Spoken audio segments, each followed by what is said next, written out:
On this episode of Sports Beat KC, we talk to University of Kansas beat writer Jesse Newell about the Adidas deal, the return of Udoka Azubuike, and Silvio De Sousa's appeal prospects. Also, Sam Melliger joins us to talk Kansas and Tyreek Hill. This is Sports Beat KC, and I'm Blair Kerkhoff.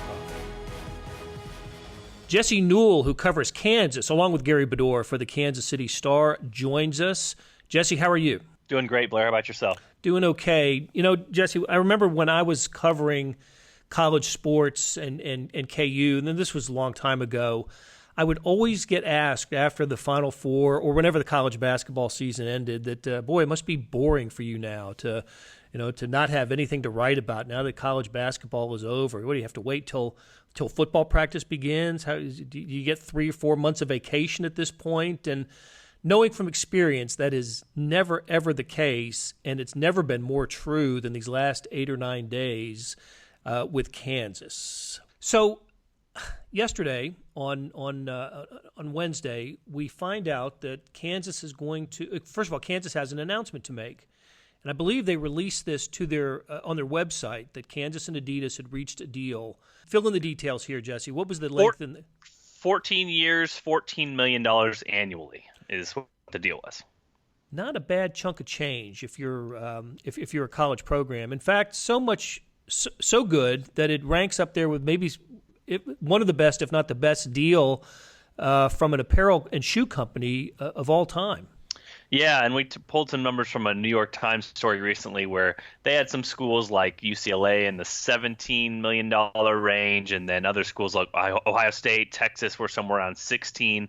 So if you trust those numbers, then KU's is probably easily top 10. There was a Forbes one that came out last year that had a little bit lower on the numbers. They had UCLA around 13 million. So if you believe Forbes, then this is the most lucrative one out there. And if you believe the New York Times, then KU still is really batting among the top dogs out there when it comes to an apparel company a contract. So yeah, this is obviously huge news for Kansas and a big chunk of change that they signed up for with Adidas. And look, it's good news for a school to have outside streams of income. We know it costs money to run an athletic department. Schools are always looking for ways to increase and improve their revenue streams. That's why it's why conferences exist these days, is for the multi-billion-dollar television contracts, including the one, the Big 12 has one that pays its members nicely, and so this is business as usual in college athletics. What makes this one a little bit different, however, is the relationship between Kansas and Adidas, and that was a big part of what Chancellor Douglas Girard and Athletic Director Jeff Long had to address when making this announcement yesterday. So walk us through why this arrangement merits more than just a couple of paragraphs in a newspaper. Yeah, and that's honestly a question I asked Jeff Long at the very end of our teleconference was, just get down to it. There's a lot of people out there that would have said, hey, KU needs to cut ties with Adidas after these federal indictments, this FBI probe into college basketball. We still look at some of the ramifications of that. Silvio De Sousa still has a 2-year suspension because of it.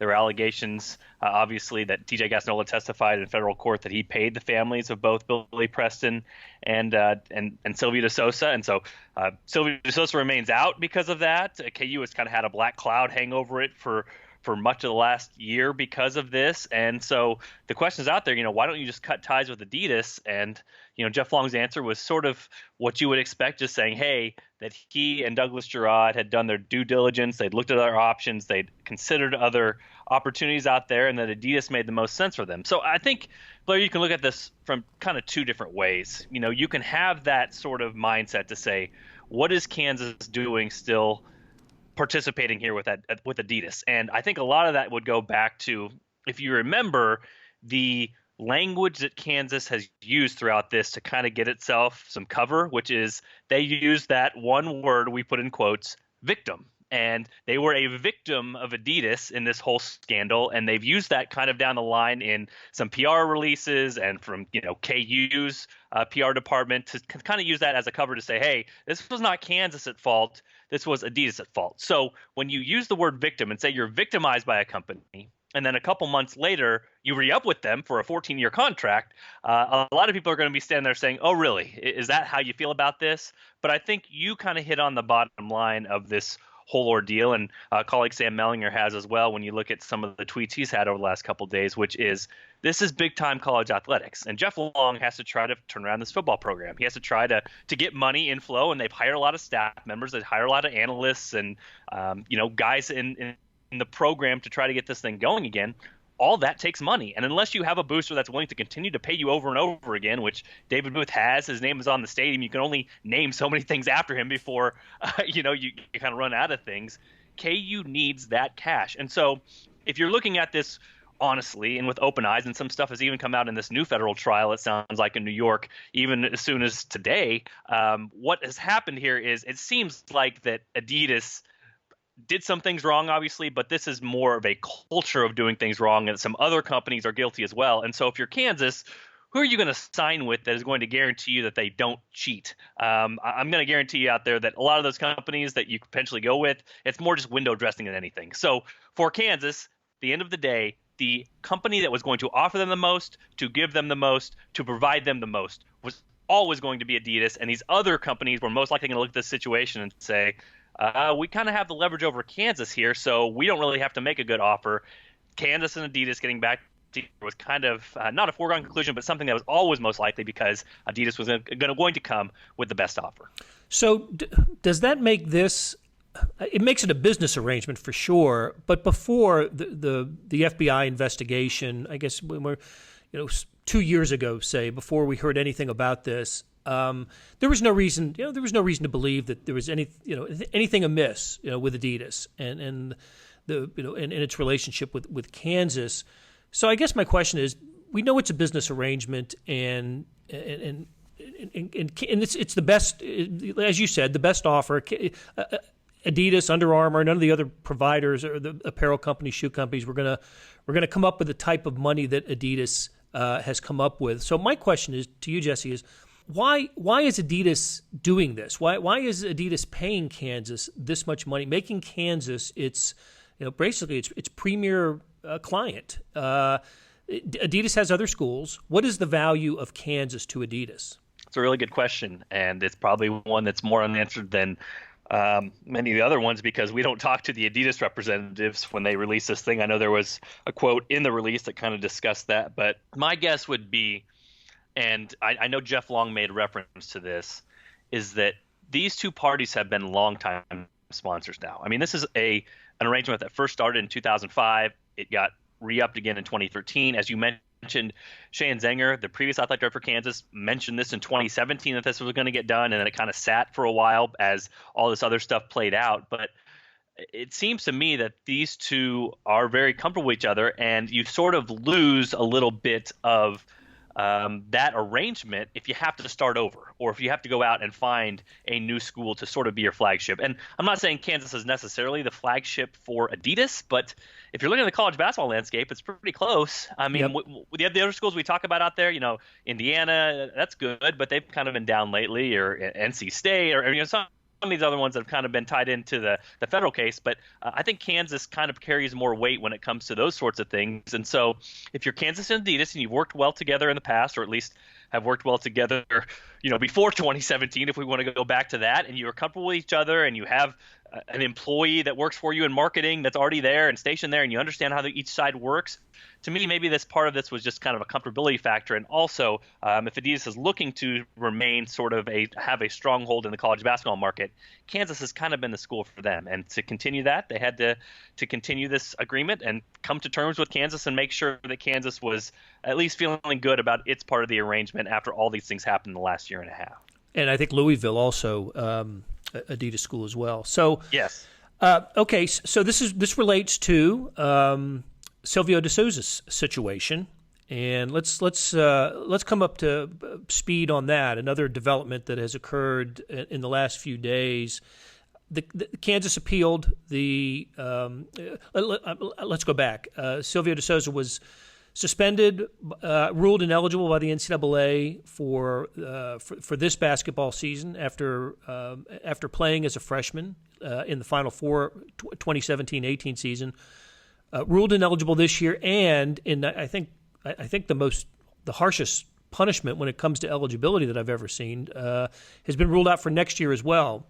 Kansas has appealed, and and that's where they stand now. There is, Silvio, as I think you wrote, or maybe it was Gary, is one of 4 Kansas players who's put his name in for the NBA draft. Has until sometime in late May to determine whether he wants to stay in the draft.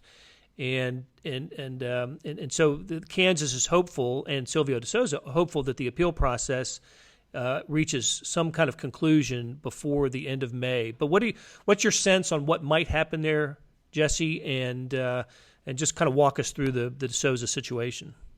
Yeah, I probably need to knock on wood here because I know we're going to try to rush this podcast up, but this is something where KU, when they finally put their appeal in, this is something that's supposed to happen pretty quickly. If you go through the NCAA rule book and see kind of how the standards they have for student-athlete reinstatement and appeals, because they don't want this to be a long process because a student-athlete's eligibility is on the line. And I know Silvio De Sousa now is out of season, but technically this could be an athlete that is in season. So they want to have these committees get together and rule on these cases relatively quickly and not have it, be a process that takes months or years, because that's the time that's ticking on someone when they're eligible to play in college. So the appeal officially, KU said, I think it was last Thursday or Friday that they had appealed this to the NCAA. So I would fully anticipate that this thing is going to get ruled upon very, very soon. I mean, if you look in the actual NCAA rule book, you could look at 1 or 2 different interpretations. I've tried to get clarification on it, but haven't really been able to find it. But one said 7 business days that it would be ruled upon, and one said usually within 3 weeks. So again, this is something we should know rather quickly with Silvio De Sousa, and he's already come out and made it very clear that if his suspension is limited to only 1 year, which is the 1 year that he served last year, and he would be eligible for next season, that he's coming back to Kansas. And it would make sense. Nobody's seen him play. Nobody knows if he's an NBA prospect or not. So that makes a lot of sense. If not, he has put his name in the professional route. So if his suspension from the NCAA is upheld, then he will move on and go play professional, which also seems like a natural option. You don't want to sit 2 years to play 1 in college. So that's kind of where it stands with that. To be very clear here, though, the NCAA initially ruled that he had a 2-year suspension. I get a lot of questions about this, and people say, okay, well, now the NCAA is going to come down and say the same thing. Well, it doesn't exactly work like that. The Student-Athlete Reinstatement Committee, or the appeal committee here, is a 5-person board made up of kind of people who volunteer. So one's a student-athlete. There's also some administrators out there. Think of like an assistant athletic director for a random school out there. They meet together via teleconference. So this is not NCAA employees saying, we ruled this and we're going to rule this again. This is the NCAA, as part of the rule book, taking the step of kind of getting an outside entity in to rule on an appeal after they made an initial ruling. So for Silvio, he'll get to have his case heard from those 5 people. They will determine whether he sits another year or not, and if that's determined again, he's going to go professional route. And KU's roster right now, as it stands, with them having either 5 or 6 scholarships open, this is sort of a big deal because they got Udoka Azubuike back, but they certainly could use more depth in their front court and more players that have played for Bill Self to help them out for the 2019-2020 roster. So that kind of takes us into the next topic here, and that is Udoka Azubuike, with what I consider to be a surprise decision to return for Kansas next year. What do you think about that, Jesse? I think he's his chance anyway to be a preseason All-America, maybe in contention for National Player of the Year. Maybe I'm a little too optimistic about his prospects, but I didn't see this coming. And why did he decide to come back? It's a really good question. I did a Q&A a couple weeks ago, and I took a question on this. Is Udoka going to declare? And I said, is it a matter of him going to declare, or does he have an option? I said, let's be realistic here. He's going to go pro. Bill Self talked about this in March. He said they weren't likely to get Udoka Azubuike back this season because he had professional basketball in his mind. And then the course of that next week, things sort of changed, and the stuff I heard sort of changed. Like, oh, there's a real chance he's coming back, and now that decision was made, or it was made by default because he never really put anything on his Instagram or his Twitter, and KU released this through a press release with Bill Self quotes, but never had Udoka Azubuike quotes. So I don't know if he just ran out of time or didn't make a decision because of that, made a decision, but This is very surprising to me. Now, let's start off by talking what it means for Kansas. I have a blog up earlier this week where I talked with Bart Torvik, who runs a projection site on college basketball, and kind of exactly what you hinted at, Blair. His projections have KU at this 7th for 2019-2020. I asked him to take Udoka Azubuike out of KU's lineup, and KU moved to 56th. So potentially, if he remains healthy, KU could not have gotten better news than getting Azubuike back, because he is so efficient on the offense.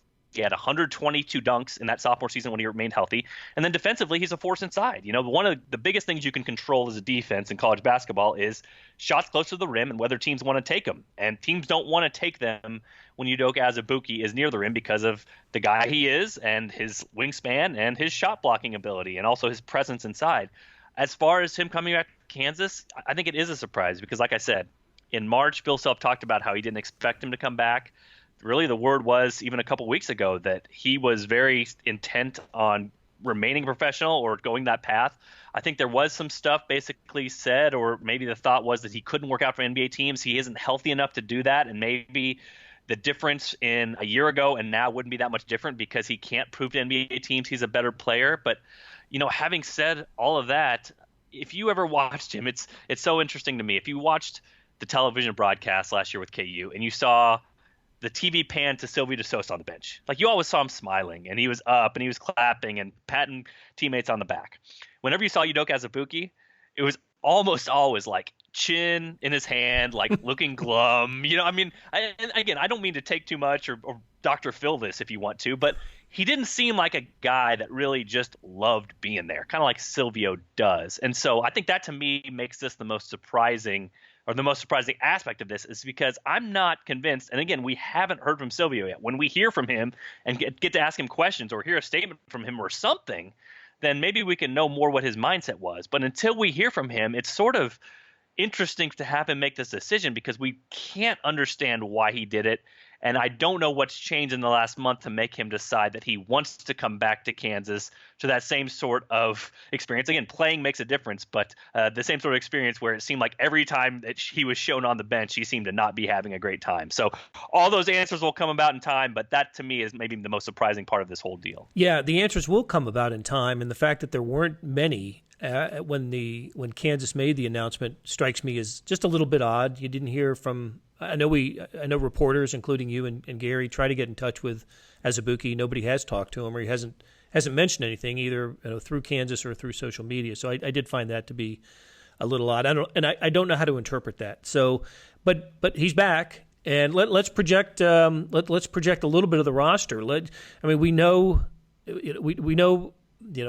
Agbaji is back, and Marcus Garrett and David McCormick, Mitch Lightfoot. And now Azubuike.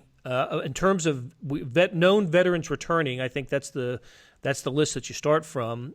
Devon Dotson, what's your sense on which way he'll go? It's a really good question. I've talked to some NBA people about Devon, and I've kind of gotten different answers, to be completely honest with you. I talked with one person who sort of said, yeah, it makes sense for him to test, but I think the information he'll get is he's not yet ready, and if he had another year, that would be helpful for him. The main thing is just you saw this last year. His didn't have very good assist numbers. I've written about this quite a bit, but in ball screen situations like Frank Mason and Devontae Graham, they were really good at either creating for themselves or having the vision to also create for others. And right now, Devon Dotson is more kind of a one-dimensional player in that regard, where he doesn't maybe see the passing angles or the opportunities that will be needed of him at the next level.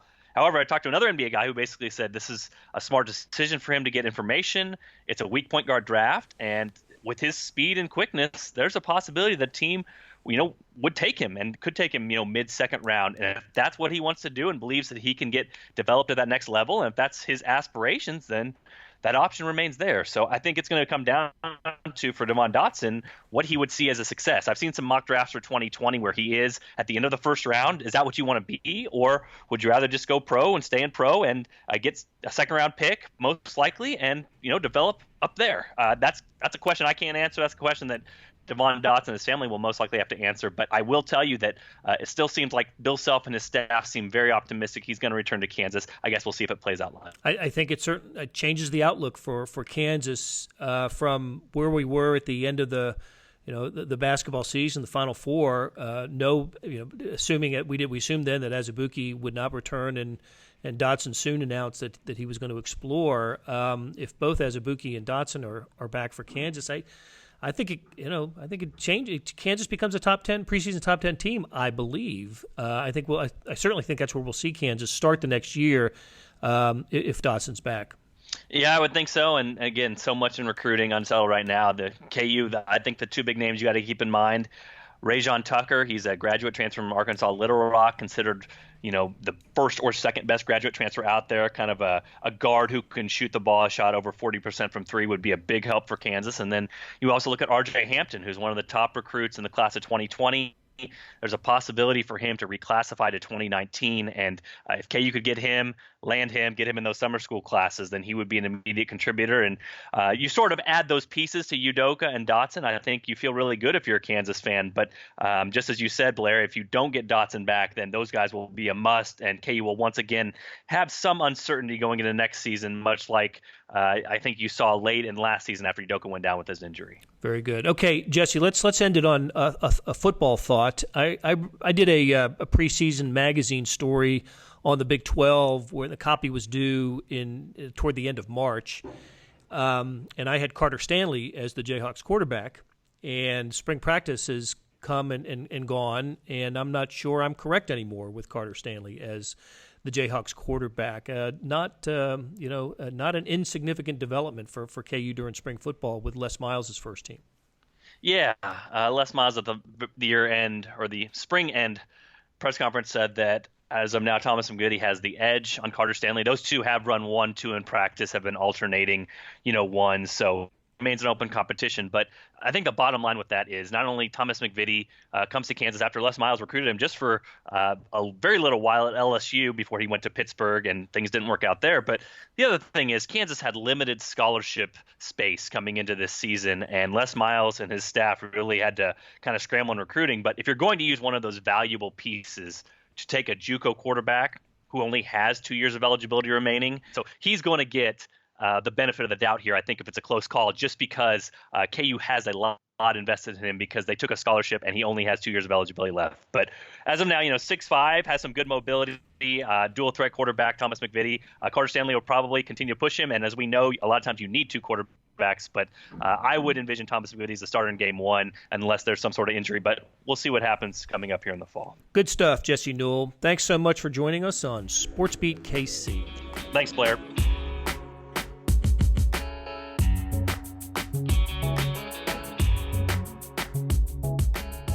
Hey, it's Blair Kirchhoff, and if you're listening to this, you love Kansas City sports, whether it's the Chiefs, Royals, Sporting, Mizzou, KU, or K-State.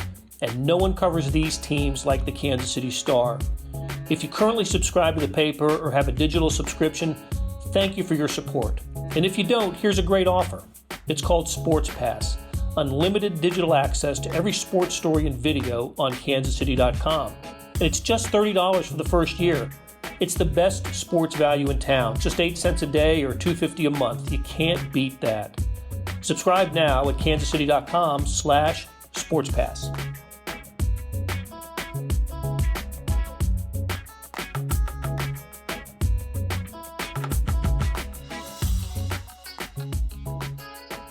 Sam Mellinger, columnist to the Kansas City Star, joins me on Sports Beat KC. Sam, how you doing?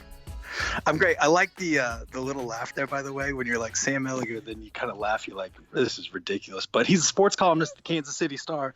You're the only person that I introduce where I have a little laugh, where I have to giggle a little bit.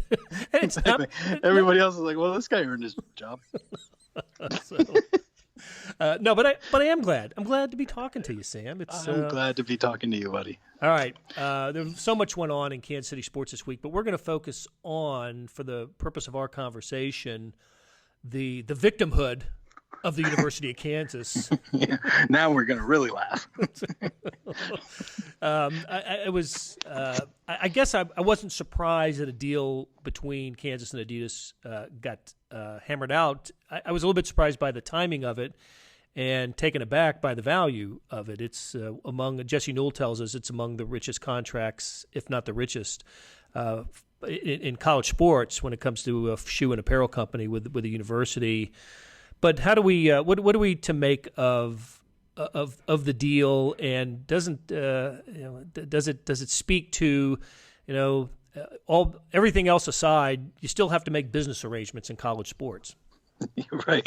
Yeah. I mean, it's a business above all else. And I don't know. I guess I'm with you. I expected this to happen. And like you, the timing is odd. The timing is curious. But if you think about it, this deal was like, what they say, like agreed upon, but not finalized a year ago. Right. When the Adidas stuff started to bubble up a little bit, and that wasn't good timing to finalize it. Nope. And so at no point in the last year was there really a moment where, nobody's going to be, connecting these dots if we finalize a deal with Adidas. So on that way, it's bad timing that the contract was up, in this year, and that they needed to do it. The money. I'm not as surprised about the money for two primary reasons. One, Adidas had to do this, had to do it.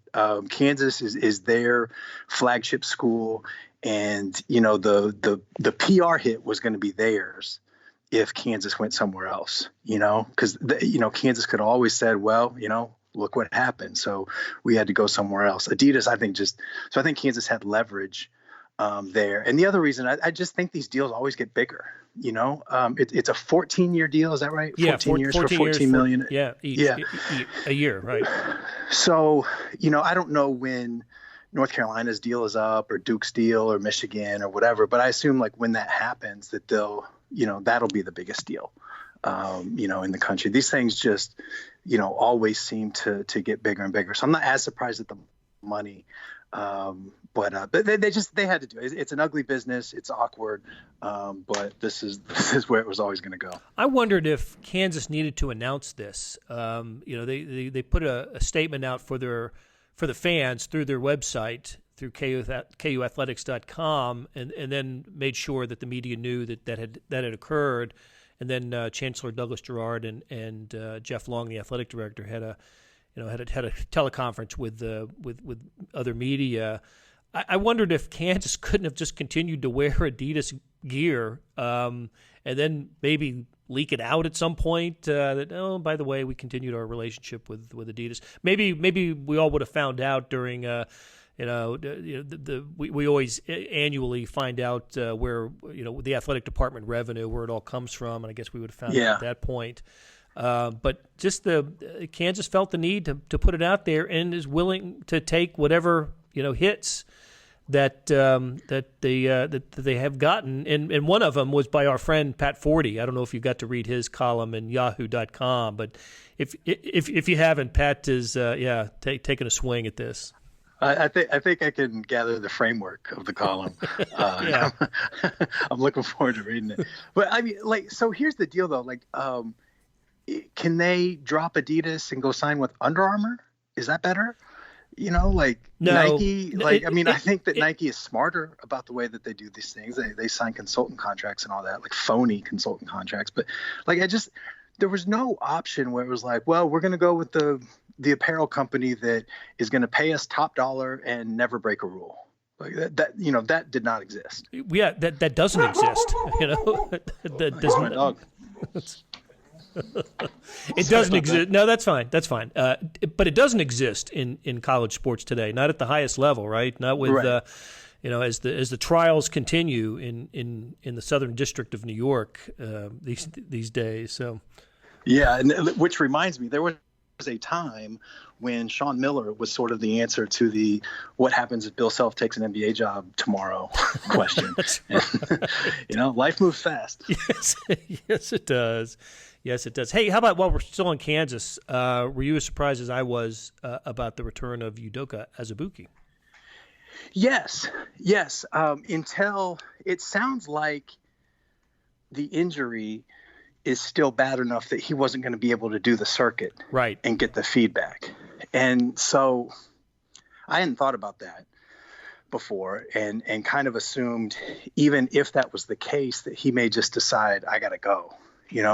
But maybe the feedback that he got even before even testing the waters was, look, man, if you can't do the circuit, how do we know that you can play? You've had, these injury prone, you haven't played a full season. And even if he was fully healthy last year, there still would have been questions about how he fits into the way that the NBA is played right now.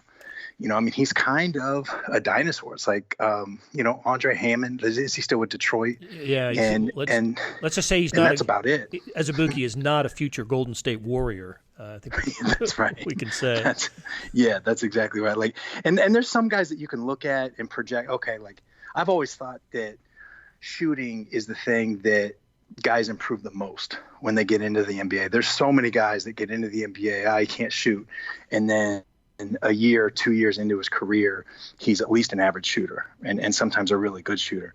Azubuike, like, I don't think is ever going to be a good shooter. He's never going to be a pick and pop guy. You're never going to set him up for a 19-foot jumper. So he's got to work around that. And so, sort of reverse engineering, the move, it makes sense that way. You know right. what I mean? Like that. This is the only way for him to get feedback. Right. And he's not going to. But in college next year, he's the player that nobody else is going to have. The space it's eating huge 7-footer. Oh my gosh. Yeah. So nobody can defend that. Yeah. I mean, it's he's going to be a monster next year, assuming health. Yeah. Can play the true high low that Bill Self enjoys doing. Okay. Hey, Sam. Before we let you go, there was continued development in the Tyreek Hill story on Thursday morning with the release of his statement, where he says all the right things and says that he cooperated with officials. This statement came from his attorneys, the office of his attorneys. So how about a thought on this development today? And I'm not sure it's anything more than getting a word out on his behalf in terms of how this might end up being settled, but with a NFL suspension and whatnot. But what'd you make of the statement? Yeah, I wondered if he was going to do that. I thought maybe he was just going to lay low and not say anything. But I thought the statement, the most significant part of that was, waived his Fifth Amendment rights and cooperated fully. I'm curious what the DA thinks about that. I think we got some hints on what he thinks about that in the press conference the day before. But I don't know. I don't have whatever reaction I have from that statement is so small compared to just the general sadness, frustration, anger, a lot of other emotions from a child was abused. The DA is telling the world that a child was abused, and whoever did that, and this, we're not pointing at any particular person, but whoever did that is not going to be punished. And I just that's the thing that I keep going back to. It's just right. Completely there's no closure. Naively, obviously in retrospect, I was just hoping that this would end with nothing happened, it was an accident, a misunderstanding, or no, there's charges and we're going to go forward with this. And it's just to not get either of those is just wholly unsatisfying. No doubt about it. Hey, Sam, thanks for joining us today, and we'll talk to you again soon. Absolutely. All right. Thanks. All right, man. Links to the stories we talked about today can be found in the show notes and on kansascity.com. Thank you very much for listening to SportsBeat KC, a sports podcast of the Kansas City Star.